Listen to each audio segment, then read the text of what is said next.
Hey guys, welcome back to the Fontana podcast. Today is podcast Q&A, and what that means is I'm not interviewing anybody, it's just me, myself and I. And what I'm going to do is I'm going to answer a few questions, well not a few, but I'm going to answer quite a few questions on questions that have been asked through Instagram message, through Facebook message, through current clients that I coach just now online. I get a handful of questions on a regular basis, and I feel that this podcast is a great way to share those answers to the people who listen to the podcast and who ask those questions after the podcasts have been made. So let's get right into it. So the first one is, how many miles do you run per week? And right now, that's around 40 to 50 miles a week, just because I'm injured just now. If somebody's asking me what my peak mileage is and what I would like to achieve when I'm fully healthy and fully fit, that's probably anywhere around 110 to 115 miles a week. Would I say no to 120 miles a week? Probably not. But I'd say about 115 miles a week is where I'm probably topping out at through either 10K training or marathon training. And the next one is, how fast do I do my easy run? So, what pace am I sort of recovering at between those sessions? And that kind of varies. It's not a pace that I technically run at, and it's not certainly a heart rate that I run at either. It's more of a perceived exertion. So say I have a really big session on a Tuesday or a Friday and I have to go out and just do a recovery run, what I do is I run on fuel. So that fuel may be like 4 or 5 out of 10. And one day after a big session, it may be 7:30 mile pace and it feels about 4 or 5 out of 10 because I'm tired. But then there might be sessions that maybe never took a lot out the tank the day before, and going out and running 4 and 5 out of 10 is maybe around 6:45 to 6:30 mile pace. It kind of just depends, and what I do is I stick to that feeling, and I don't gravitate towards sort of the 6 or the 7 or the 8 out of 10, because that's when I know that I'm starting to dig a little bit deeper than normal, and I'm taking away from the quality of my session. Either I'm going to take away from the quality of going on to do a training session the day after the recovery run, or I'm going to take away the quality of the recovery in terms of recovering from the session I'd done previously, not allowing my physiology, my muscles, my energy systems to recover and replenish and refuel and recharge from that hard session. So then that can be a downward spiral leading into overtraining and leading into sort of burnout, and sometimes it can lead into injury as well. What's the longest distance you've run? Well, the longest distance I've ran is probably the marathon in Valencia. Cumulatively in one go, I have done a big training session before. If before the marathon, I think the furthest I ever ran before that was 24 miles. About 3 or 4, I think about 4 weeks out from the marathon, and that's accumulatively without stopping. Maybe doing like a warm up training session and a cool down. I think I probably went to about 26 miles in total that day as well. It was basically, a 3 mile warm up, 10 miles steady, 10 miles at marathon pace, and then a 3 mile cool down. So again, another 26 mile day. So probably the marathon has been the longest distance that I've run in one go without stopping. The number 4 is, what supplements do you take to train hard? I mean, I don't really take supplements to train hard. I take supplements to recover, to be honest. If you're taking, informed sport choice supplements, you're not taking them to train harder. You're probably taking them to recover better. And with that is the company that I'm sponsored by is X Endurance. So X Endurance sponsors a whole host of top athletes. I know that there's different tiers, and I'm not on the elite athlete tier. I'm kind of sort of, national level athlete. I'm looking to aspire to be in the higher tiers. So, they've got the Chris O'Hare, Scottish, athlete, GB athlete. They've got Neil Gourley from Oregon Track Club as well, and they sponsor the whole Oregon Track Club team. That's the team with the green vests, not the black or the red. but they also do sponsor the Bowerman Track Club, the guys with the red vests as well. And then just a whole host of CrossFitters and individual athletes as well. I think George Mills, the British 1500 meter runner, they also sponsor him as well. So they sponsor a whole host of top athletes. I'm just super happy to be a part of the brand. What supplements do I take from X Endurance is the protein, just the normal protein powder. It's got some carbs in it. It's got some lactate in it as well, because that's a fuel that your body uses to a certain degree. Like when we're doing tempo running, you're actually buffering and accumulating lactic acid at the exact same time. So you're actually using it as fuel as well as accumulating it and trying to buffer it through the blood. So your muscles do use lactate as fuel to a certain degree, as well as your glucose, as well as, right at the very start, if you're sprinting or if you're doing powerful lifting, and you're creating phosphate system. And then when you get into the marathon and ultra marathons, then you're using your fat stores as well. By no means, unless you're doing proper ultra distances, where you're going for a extremely long period of time, and that's what I mean in bypass, sort of your 3-4 hours of running, you will not go into any sort of protein breakdown until you're in sort of starvation mode or being catabolic. So if anybody uses protein powders before workouts, it doesn't really give you any sort of performance enhancing benefits. It doesn't give you any energy. It's protein's a last resort where your body eats at itself when it's got no more carbs and it's got no more fat to break down and use as fuel. The other supplements I take is the immune boost as well. So, it's the multivits with the minerals and things like that. So it's you take 3 tablets in the morning, 3 tablets at night, and it gives you, this loads of, broad spectrum of vitamins and minerals to keep your immune system strong, to fight off, sort of illnesses, coughs, colds, corona, hopefully. And then the joint supplement as well, just now because of the posterior tibialis injury that I have. I'm really trying to do everything I can to, one, protect that injury, not let it happen again, and make those tendons and ligaments really, really strong and robust for the future when I try and build that mileage back up so I don't break down. And then the hydration as well. So they've got loads and loads of stuff on there. There's X Endurance, and then there's X Endurance EU, and that's the one for Europe. So if you're listening to this and you're in Europe, then X Endurance EU is for you. And that rhymed there. And then if you are in the sort of the United States, then it's X Endurance. Oh, and I forgot about Tin Man Elite as well. I saw that they're sponsored by it also. So, I think it's a brand that doesn't have this sort of same exposure in Europe as Science and Sport, as maybe Power Bar, these sort of popular or bulk powders and things like that. But the great thing about X Endurance is, like Science and Sport, is that it's batch tested, so it's informed sport choice tested. So it means that whatever you're taking, that it's not going to sort of impact on any drug tests you're taking through competition through WADA or the IOC. So it's meaning that you can take it and you trust that product's not get anything that's going to contaminate or sort of degrade your performances in any way. So it's all good stuff. The favorite mileage shoe, that is the Pegasus 37 just now. Before the Nike Pegasus 37, it actually used to be the Adidas Boost. I think it was a Solar Boost, and I switched between the neutral one and the Solar Boost ST, because the ST means stability, but there was more cushioning in the stability one. It was a little bit more expensive, but it didn't actually have that much.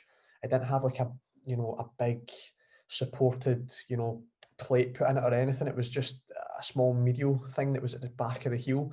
And because I'm quite a toy runner, the ST had a lot more forefoot cushioning. So it just felt a lot comfier to put my foot through the sort of trainer, pushing into the ground and then coming back up. So it was the Solar Boost ST before the Nike Pegasus 37s. As soon as I put my foot in them, the lightweight, they feel I think there's like a sort of, there's an air pocket in the front as well now, instead of just in the back the way it used to be. They've reshaped that, they've redesigned that shoe to make it better for 4-foot runners also. So it's a really comfortable shoe, and that's something that I really enjoy. I've got loads and loads of pairs of them because I go through them like, nobody's business, especially when you're back up at 100 miles a week. Always change your shoes every sort of 500, 600 miles.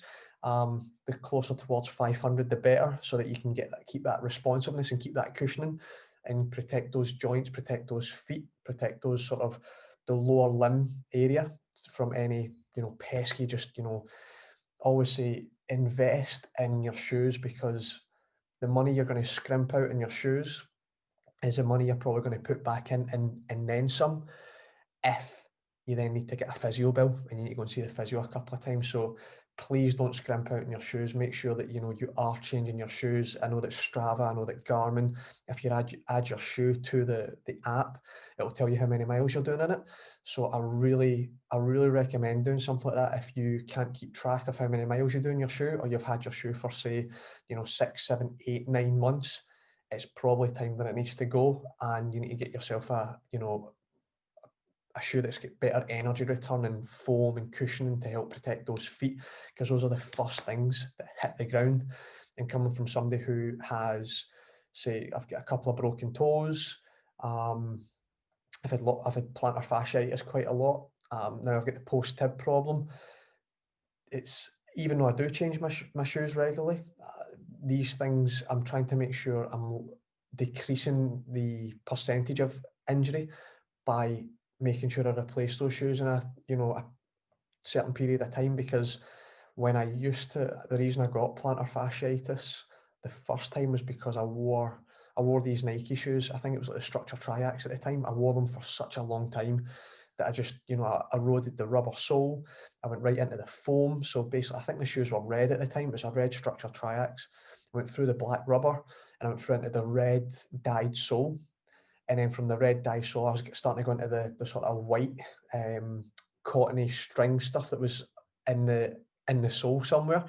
And before I knew it, trying to, scrimp out, because I wanted to keep holding off to get a pair of trainers, I ended up getting injured, and then the physio bills cost more than the pair of trainers that I could have just bought to, keep myself injury free. So trying to decrease the amount of, basically the percentage of you getting injured is just now it's all about staying healthy. It's about staying injury free, staying consistent. And if one of those things is to make sure that you keep on top of the mileage that you're putting in your trainer and in your sole, to make sure that you're always protecting those feet, then it's something that I think you should do to help you, maybe take away those lower limb injuries. Favorite racing shoe? Got to be the Vaporfly. It's got to be. Actually, for Christmas, I got the Alpha Fly. I got the Alpha Fly for Christmas, but I've not tested it out yet. I don't want to test it out yet because I want to save that baby for when races commence after COVID, or if I can get an elite entry to a race during COVID, like sort of reduced numbers. That's when I'm going to put that baby on. But I can't wait to test drive that. It looks amazing. I'm about 7 foot tall in it, so I think there's a placebo effect in that foam, where if you're a foot taller, then obviously you're more confident. You walk higher, you walk taller. Who knows? But no, it's a great comfy shoe that I'm looking to race in. But before, I can't really comment on that one, so I've not raced in that or ran in that. But the Vaporfly is the one just now. So the one just before the Alpha Fly, that one is one of my most favourite racing shoes, and I train in it only in specific training sessions as well, if that's mimicking sort of race pace stuff. So my cadence, my form, the tempo that I'm running at is all going to mimic how I'm actually going to run on race day. I'll wear that trainer because that's the thing that I want to make sure that everything is consistent across the board, and that my body's used to the feel and my feet are used to the feel, and I don't get any blisters, or I don't maybe get a calf strain, or a foot, my foot gets tight or anything like that by not getting in the shoe, and then only getting in the shoe for race day. You don't really know maybe how your body will respond to a different, different stack height, different heel height, all these sort of things, and just a little bit of attention to detail. And yeah, Nike Vaporfly, it is the one. Favorite distance to run? The 10K. The 10K is my favorite distance. Like, I must admit, The 5K is back when I moved up from the 1500 to the 5K.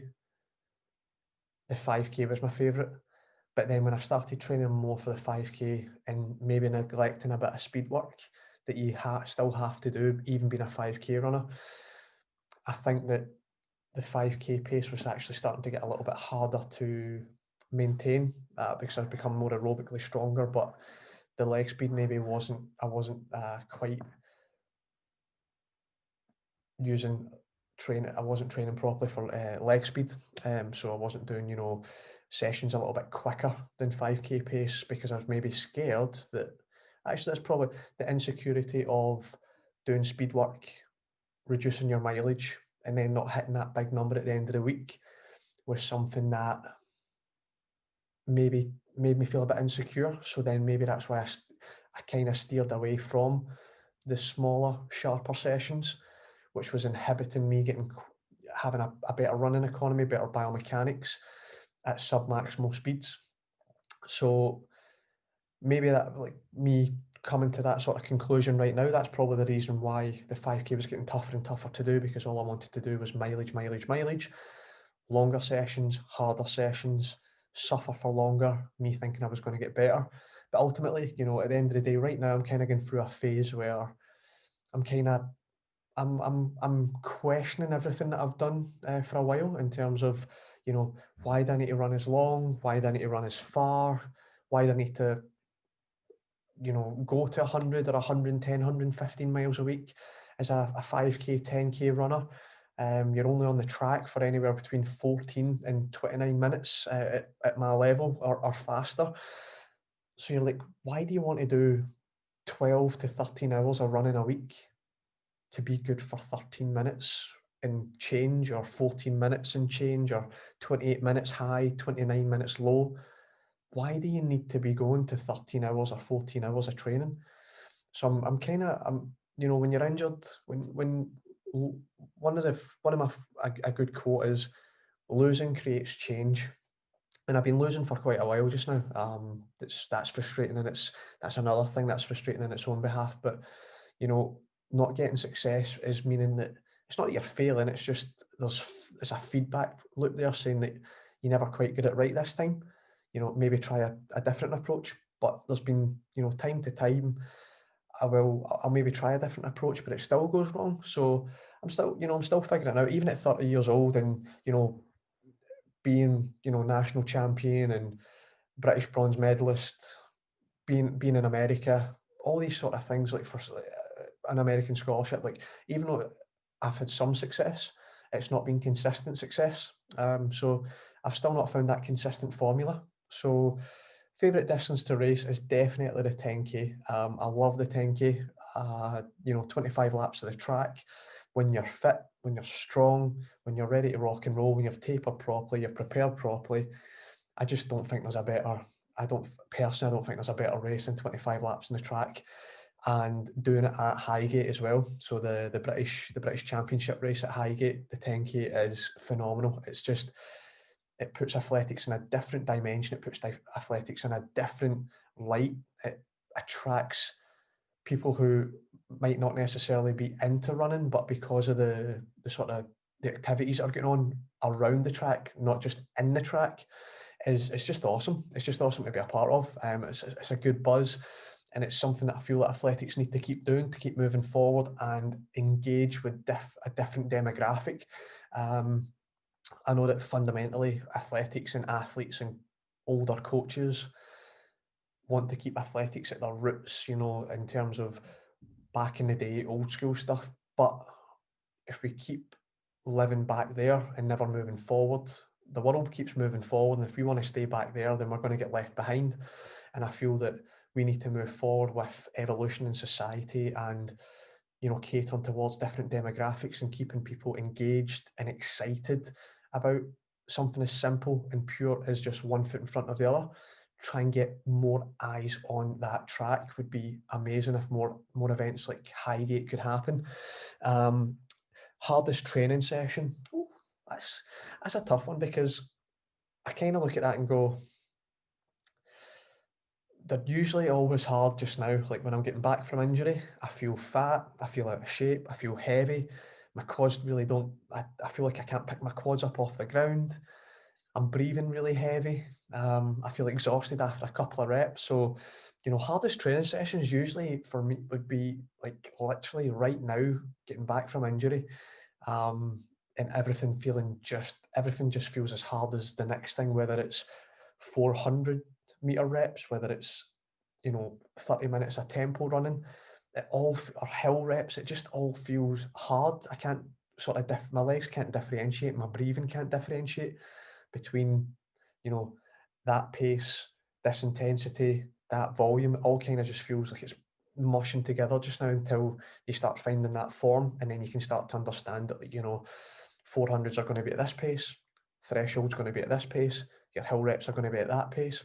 This is a pain you're going to feel there. This is a pain you're going to feel there. This is a pain you're going to feel there. So I would say the hardest training sessions are usually done at the very, very start of like your injury. But in terms of, I know where you're getting at, like what sessions probably maybe hurt me the most is there's definitely a few. So if I was training for a 5K, I would tell you that me doing 4 times a kilometre off a 400 jog recovery that usually lasts anywhere between 3 and 4 minutes, taking 3 to 4 minutes recovery to jog around the 400 a lap of the track, and doing those Ks at around 2:40, 2 minutes and 40 seconds or faster. Then taking a lap jog recovery after those 4 times a K, and then doing 5 times 300 meters with 100 jog recovery, no longer than a minute recovery, and running them anywhere between 46 and 43 seconds that was a hard training session for me, mentally as well, to just get my head in that I'm going to be needing to dial in and make sure from the time I start my watch on that start line on the track, that I had to be focused from the get-go. I had to get out, had to make sure I was maintaining leg speed and not switch off. That's probably the toughest one there. For the 10K, is probably something like 5 times a mile off a 400 jog recovery again, so about 3 minutes. And the second last mile, so doing them at 10K pace, where that might be like 70 seconds, so 440 miles, 5 times a mile at 440 mile pace. 1, 2, and 3 are at 440. Then the fourth one, the second last one, is at 430 pace, and then you go back up to 440 pace. So that's probably one of my hardest 10K track sessions. And you can see these are all with long recovery, things that I don't like to do on a consistent basis, because I feel when you take longer recovery, one, the session's probably a little bit shorter, and two is it's getting right out of my comfort zone. I would rather do 6 times a mile, 8 times a mile off of a minute to 90 seconds recovery and run at, say, 5 minute mile pace. That's where sort of my happy place is, and that's where I could operate day in, day out. But sometimes you need to get out of that comfort zone to get to where you want to get to in life, especially in athletics. So again, as I chat through these Q&As, I'm sort of coming to answers myself. So this is quite a cool exercise that I'm doing right here. So hopefully, this has been informative and you're staying with me. It's a lot, I'm probably giving you a lot of information, but hopefully this is viable information for you to then put into your training as well, for your 5Ks, your 10Ks, your marathon. And then the hardest training session for the marathon is 3 mile warm up, 10 miles at 5:30 pace. So 10 miles steady. Then taking a 3 minute recovery, putting on my racing shoes and doing 7 times a mile off of 90 seconds, almost close to 10K pace, 3 mile cool down. So that's 23 miles in total of just work. But then all the jogging in between the recovery makes it like, so I think it was almost like a 25-mile session. And it was one of those ones where it made me feel like an absolute demon. It made me feel amazing about myself. It made me feel like I was on cloud nine and I was untouchable and unbreakable. But it's one of those ones where you need to time it properly within your week, or you're in such a volatile position. It's kind of like a finely tuned guitar string where, just the littlest, fall or whatever is just going to tweak the string, and it's not going to be playing the same notes again. What happened during that week was everything went well. Everything was amazing. This was on the Friday. I can still remember this was on the Friday. On the Tuesday, I done 12 times a kilometre off a minute at marathon pace, working down to half marathon pace. And then on the Sunday, I done a 20-mile long run. And I think I did put in about 120 miles that week. And it fed my ego, it fed my mindset, it fed that warrior, toughness that I have when I'm fit and I'm healthy and I'm good to go. It was feeding the insecurity of, I had to do more to be better. And the weeks afterwards it just felt like I was running on like sort of mud instead of road. It was just, my central nervous system must have been completely shot. My energy systems must have been completely shot. Glycogen completely depleted. Find it really hard to sort of keep flowing into the next marathon training session or the next half marathon training session or the next 10K training session. I found it really, really hard to actually absorb that week, that training session, and bounce on to the next ones. And that's where I think it left me open to catching bronchitis before the Valencia Marathon, and it all going a little bit tits up, to be honest. So that was my faux pas, because when a program gets set for me, say it is, that week that I just described for you, even on the Sunday, so I done the session on the Friday, and even on the Sunday, my legs are like, I mean, from mile 3 or 4, I was looking at my Garmin thinking, this is going to be a long day. Like, this is going to be a long day today. And from like 15 miles into the run, I had to switch my Garmin from the total number of volume and the total time. I had to then switch it to the split, like the mile split time. So then when it split off to 16, it was just going like 0.01, 0.02, 0. And I was just going mile by mile and staying in the present to get me through the suffering of the 20 miles. And I can still remember I was out with a group of athletes, and a couple of them started pushing the pace.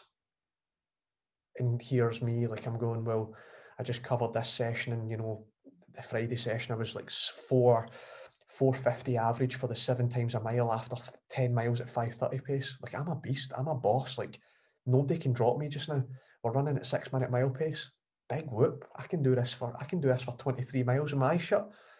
Yeah, I can when I'm fresh, but I couldn't. I just overstepped the boundary, and I could just feel like heart rate was high. I was suffering, but I didn't want to show face. I just wanted to keep digging and show them that I'm tough and I'm strong. And I wanted to show myself that I'm tough and strong through insecurities and not securities. So, sorry I rambled on there, but I feel like these are like good lessons to learn. Everybody wants to know everybody's hardest session, but usually you're doing your hardest session within an easier type of week. You're not doing it within the midst of, massive monumental sessions in and around that. That's your main focus. And the other, either the other one session or the 2 sessions or that one session in long run are supplementary, but basically the cement between the bricks to hold that session together and keep building that wall and that good foundation. So I know everybody wants to know the hardest training sessions that I've done, and that's the perceived wise, that's mine. I would necessarily make sure that you have an easier week leading into it, and maybe an easier couple of days to 4 or 5 days out of it, so that your body recovers and, absorbs the session. Last one, number 9. How would you train for a 10K race? I've got, like, how would I train for the 5K? How would I train for the marathon? How would I train for the 10K? But I thought, for any 10K guys on there, I coach a lot of marathon runners. I don't really coach a lot of 10K runners. I've got a few, but I don't coach a lot. So I think that this one, I would like to share my knowledge here with the 10K guys that are out there. So first of all, the sort of billboard answer that everybody tells you is training is specific to the individual. Yeah, we all know that. What do I feel you need to do to be a great 10K runner? Personally, like if this is to be a great 10K, if you want to break 30 minutes for the 10K, which is 3 minutes per kilometre with no recovery, all right, so it's 3 minutes per kilometre, it's 4:48 mile pace, it's 72 seconds a 400 metre lap, and it's 36 seconds per 200 metre splits. So what you've got to do is like I've just done there. It's 4:48 mile pace. It's a 15-minute 5K, back to back with no recovery. How do you get there? You start breaking it down. So you're overwhelmed with a big, massive goal of sub 30 for 10K. How do you now break that down into manageable chunks that you don't get overwhelmed and kind of get paralysis by analysis? You take it all the way down to it's 36 seconds for 200 meters, and you start building from there. So I would your Monday to Sunday. So Monday, easy running, anywhere between 6 to 12 miles, depending how tired you are and what your sort of mileage is like. So 6 miles being around, sort of 42 to 45 minutes, 7-minute mile pace to 7:30 pace, nice and chilled. If you like to do more, 8, 10, 12 miles, if you want to do 12 miles and an 8 mile and 4 mile, or a 6 mile and 6 mile split in a day, perfect. Tuesday, your session, I would look to do, I usually set the shorter session on the Tuesday and the longer session on the Friday. So the short session could be anything in regard to a track workout. And with that, it could be 8 times a kilometre off a minute recovery. If you want to move a little bit faster, then you can do 8 times a kilometre off 90 seconds recovery. So you can maybe do a K, take a 200 metre jog recovery, and then do your next K. So you can keep moving, keep constant, and keep aerobic, as well as dipping into that sort of slightly top end aerobic zone, but low end anaerobic zone, because you never want to be dipping into anaerobic territory until that last sort of literally like last mile to last K, because if you're sitting anaerobic any further out, it's a long way home to hold that sort of 72-second pace all the way to the line. So anything like your sort of 8 by K, 10 times 800. I know I'm saying this is a short session. It can maybe be 1 mile tempo, 4 times 400 meters, 1 mile tempo, 4 times 400 meters, 1 mile tempo, 4 times 400 meters, 6 miles of work, but all broken down, loads and loads of recovery in there as well. You can do 25 400s off a minute recovery and run them faster than race pace. So there's race pace specific stuff and there's faster than race pace stuff. So what I would say with that is there's a bullseye, red dot, you're throwing the arrow. 3 minute per K is the red arrow. That is like specific. That's as specific as you can get towards your race pace. When you move away from that, you're getting a little bit slower. And what I say is when you go faster than that, you're moving away from it, but you're moving inside the red zone territory, because you do need to do some stuff that's a little bit slower and longer and a little bit faster and shorter. The stuff that I was talking about that I kind of don't do, but I neglect a little bit more than the red bullseye and the stuff out with, because that's where you can get the most volume done in those areas if you're looking to achieve that distance in that time. So, say for talking sake, a shorter session could be something like 6 times a K off a 400 jog recovery, not running it at 5K pace, but running it quicker than 10K pace. You could do stuff like 10 600s. You could do the 10 800 session, taking a little bit longer recovery, so taking about 90-second recovery. You could do split Ks. We could do 600 and 400 and do 6 to 8 sets of 600 400. These sort of things as well. You can break that K down and run a little bit faster in that K also. So there's loads and loads of things that you can do on the Tuesday for the track workout. On the long day, I would say that's a tempo run day. It can be a progression run, 15 minutes easy, 15 minutes steady, 15 minutes hard, 15 minutes easy. So that's a full 60 minutes there of aerobic work. Or you can put it in sort of split tempo, 2 miles tempo, 1 mile tempo, 2 miles tempo, 1 mile tempo, getting 6 miles of quality tempo work, but taking, maybe like 90 seconds to a minute recovery in between those reps. You can do 2 times 3 miles, 3 times 2 miles, 4 times 2 miles if you wanted as well, going all the way up to 8 miles of volume. That's probably for 10k running. I'd say that's probably the maximum you want to go is about sort of 8k worth of, 8 miles worth of work in your threshold, because any longer than that, then you're kind of, that red bullseye of like 4:48 mile pace, 3 minutes per k. If you start moving up into sort of your 10 mile threshold, your pace is going to come down as well. So neuromuscularly, energy system wise, you're moving a wee bit further away, further afield than what you need to achieve the desired outcome and the desired goal. So the slower you run, the further you're actually getting away from the red bullseye. And people say, right, I might not be getting this just now. And how I explain it to clients and how I explain it to people who want to understand what you mean by the red bullseye is, so say I've got an athlete that's wanting to run 4 minutes for the mile. So 60-second splits, well, it's kind of like 59 point, but basically if we go 4 laps, mile, 4 minutes, do want to run or break 4 minutes for the mile, right? So your red bubble is, 59.9 or 60. We'll go 60 just to call it, make it round it up, 60 seconds. Now, if I was to give an athlete 50 miles a week at 7-minute mile pace, so the red bullseye is here, 60 seconds, which is 4-minute mile pace, and I give them stuff at 7-minute mile pace or 6-minute mile pace, it's moving right away from the dartboard. Like you're off the dartboard where it's not meeting the demands of the event.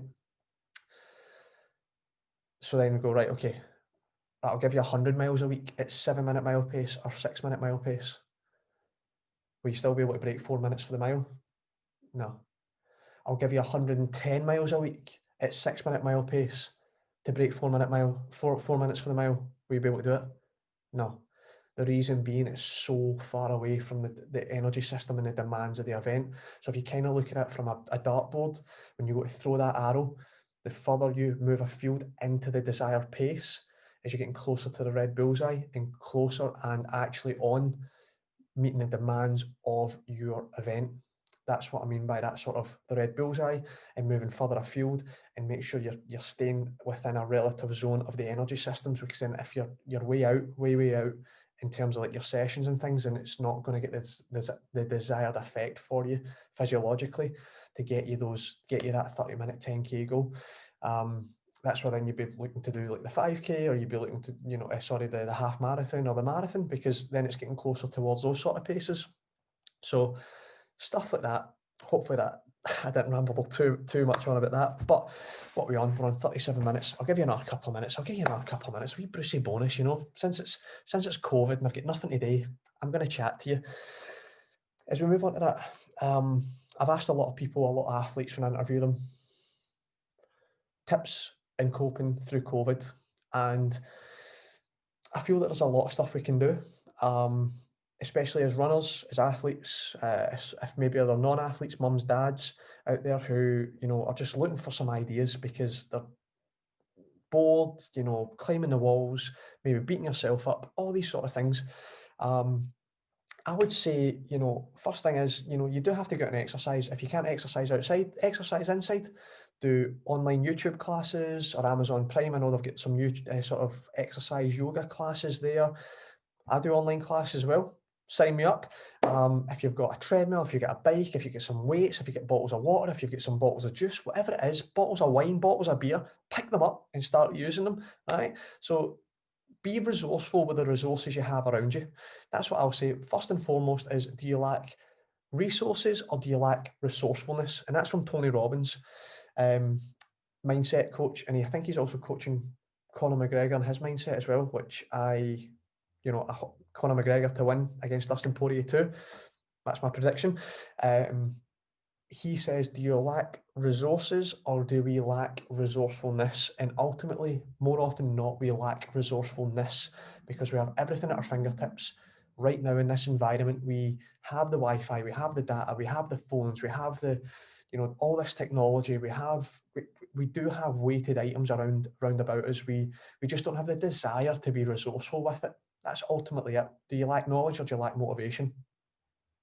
You lack motivation because we all know what to do. We all know what not to eat and what not to drink or what not to do, but we do it anyway. But it's trying to find things around the house that you can do resourcefully to help you with your mental well-being and your physical well-being.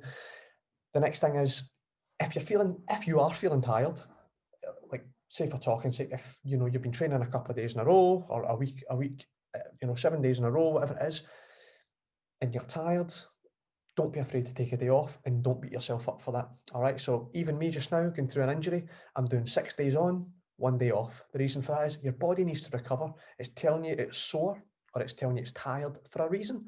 The same way it tells you it's hungry or thirsty or happy or sad or whatever it is, or sleepy. Your body's a great system for telling you when it either needs things or it doesn't need things. It'll tell you, it'll let you know. It's got an inbuilt system for that. So trying to get in touch with that system that you have, like understanding, are you tired? Are you sad? Are you happy? Are you frustrated?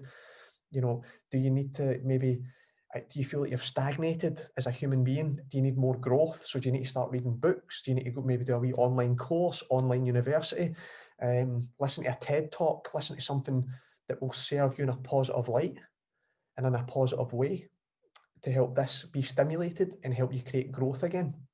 I tell that to a lot of my clients, like when some of them they feel frustrated when they're scrolling through Facebook all the time, they're scrolling through Instagram all the time, Twitter, Snapchat, on Netflix, on Amazon Prime. They get a little bit of a dead spot in terms of they're kind of getting fed up now. They're getting bored of just watching the TV and sitting on the couch, and then they want to do something, but they turn the TV off, they plan on what to go and do something, and all of a sudden they feel too tired. They feel actually quite exhausted from sitting down all day and just feeding that sort of, negative sort of mindset in terms of not serving you in a positive way. Sometimes it does. I'm not saying that don't do that at all. I'm just saying like little and often is good, but just not over consuming it. That's where it can actually lead to sort of emotional fatigue. And that's where you think, man, I feel really tired. I can't actually be bothered going out training anymore. And then you look outside, it's dark. You had all these plans, you had all this, and then you get decision fatigue and you don't do anything. That's probably like a high percentage of the population, not just in the UK, in the entire world. Get overwhelmed, overthink, decision fatigue, get exhausted, don't do anything. And that's what I was saying about the 10K. Break it down into small chunks. So, instead of saying, oh, I'm going to go out and, walk or run or cycle for 60 minutes, just try 5. And then when 5 goes, you go, that was easy. I'll do 10. I'll just do 10. Do you know what? I'm probably going to go to 20. I'll call it a day at 20. And at least you've done 20 minutes instead of thinking, I'm going to shoot for an hour. I do 0.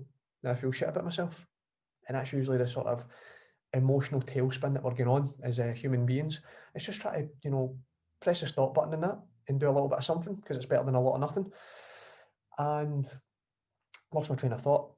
But yeah, Netflix, don't binge watch it, because what you want to do is serve yourself in a positive way. And when you actually exercise it, for some weird reason, and I don't know why, but the endorphins and the serotonin and all these feel-good feelings after you exercise, you expend energy, but you feel even more energetic. You've burnt calories, but you feel amazing. You feel so accomplished. But you don't get that when you sit down and watch Netflix and Amazon Prime or scroll through Facebook or Instagram. You actually feel a bit like worthless. You feel a bit shit about yourself because there's some guy on there that's, driving this or in this house or get this physique or whatever anybody like is emotionally attached to.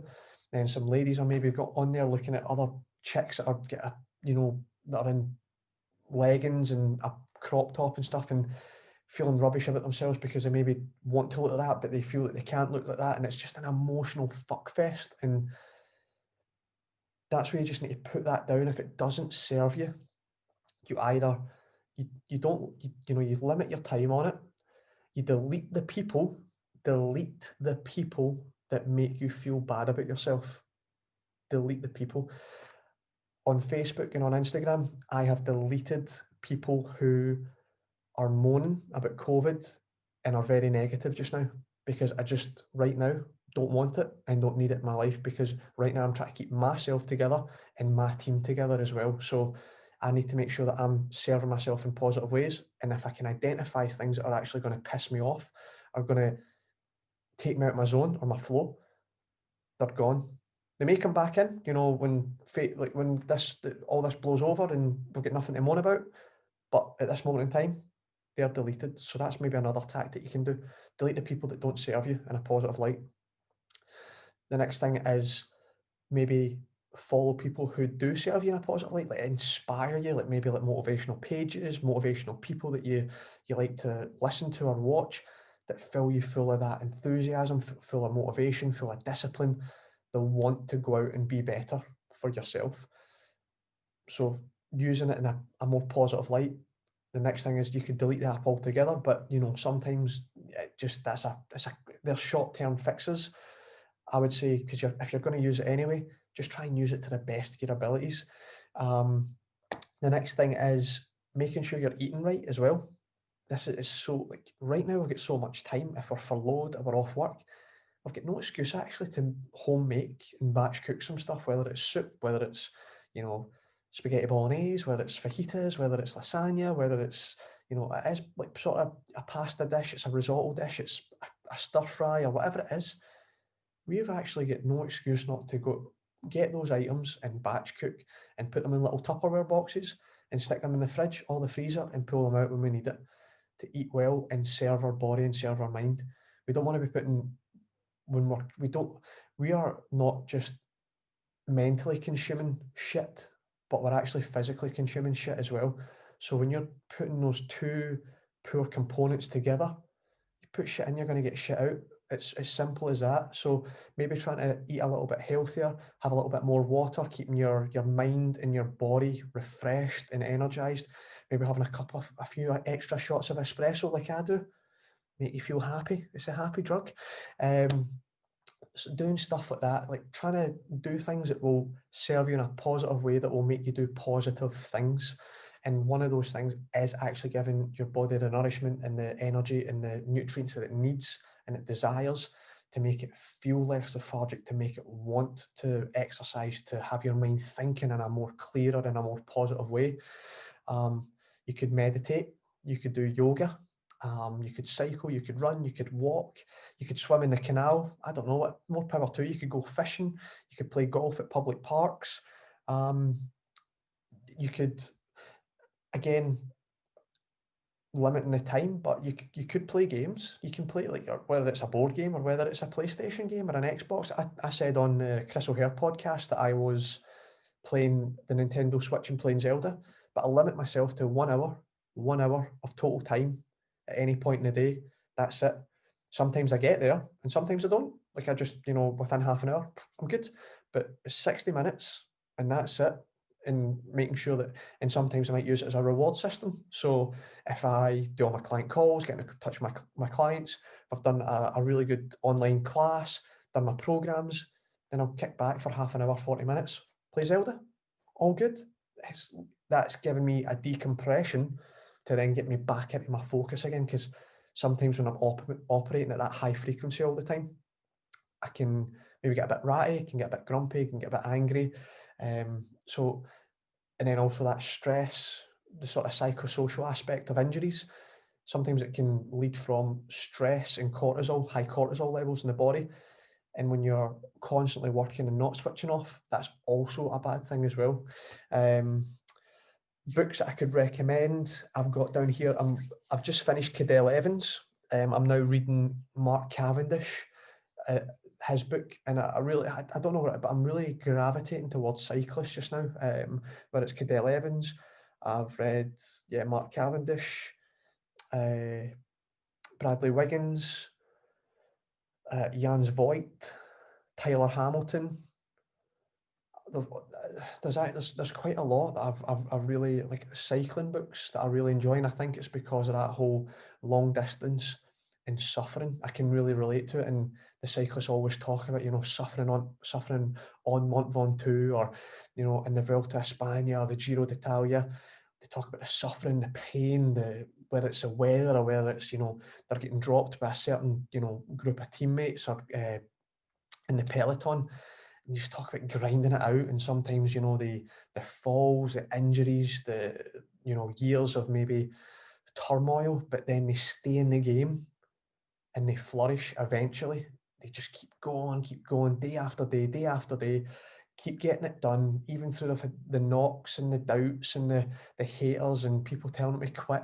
They just keep going, and eventually they get where they want to go. And that's one of the good things about the Cadell Evans book, is he only wins the Tour de France once in his whole career, but he started BMX cycling when he was literally 13 years old, and he didn't win the Tour de France until he was, I think he was 32 years old or 33 years old, and he only won it once. And the rest of the times he's coming second to dopers. So, it's just a really nice book for coming from a refreshing background. It's actually quite a moving book as well, coming from somebody like myself who maybe hasn't quite made it to the highs yet at 30 years old, but knows that there's still time. There's still time there to make it.